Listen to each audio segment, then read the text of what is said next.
নিজের দফতরের দায়িত্ব সামলানোর পাশাপাশি ছুটির দিনে শিক্ষকের ভূমিকায় অবতীর্ণ হলেন জেলা বিদ্যালয় পরিদর্শক প্রাথমিক। শনিবার এক অভিনব চিত্র ধরা পড়ল রায়গঞ্জ শহরে। সাধারণত সপ্তাহভর জেলার সমস্ত স্কুল বহু কাজ সামলাতে হয় বিদ্যালয় পরিদর্শককে। অফিসিয়াল যাবতীয় কাজ নিয়ে সারাদিন ব্যস্ত থাকতে হয় তাকে। শনিবার ছুটির দিন, আর এই দিনেই উত্তর দিনাজপুর জেলা বিদ্যালয় পরিদর্শক প্রাথমিক দুলাল সরকার সরাসরি পৌঁছে গেলেন রায়গঞ্জের সদর সার্কেলের অধীন দ্বারিকা প্রসাদ জিএসএফপি 2 নম্বর স্কুলে পৌঁছেই শিক্ষক হিসেবে ঢুকে পড়লেন শ্রেণীকক্ষে। বিভিন্ন শ্রেণীর পড়ুয়াদের সাথে কথা বললেন তিনি। পঠন পাঠন কেমন চলছে পড়ুয়াদের প্রশ্ন করেন ডিআই। পড়ুয়ারাও ডিআই স্যারকে পেয়ে বেশ উচ্ছ্বসিত। এক বাক্যে সকলেই উত্তর দিল, ভালো করে পড়ছি স্যার। বিশেষ করে এদিন চতুর্থ শ্রেণীর পড়ুয়াদের বিভিন্ন বিষয়ের ওপর ক্লাস নেন তিনি। পরিবেশ, বিজ্ঞান, গণিত সবকিছু বিষয় নিয়েই পাঠ দেন তিনি।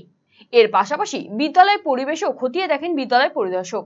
মিড ডে মিল কেমন চলছে তাও এদিন পর্যবেক্ষণ করেন তিনি। সন্তোষ প্রকাশ করেছেন জেলা বিদ্যালয় পরিদর্শক প্রাথমিক।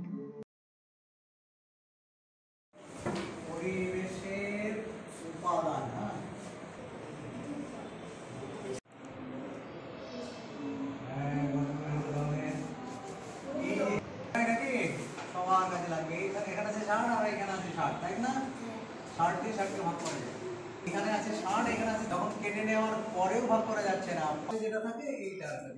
বলো তো কোনটার কি নাম? এটা নাম কি?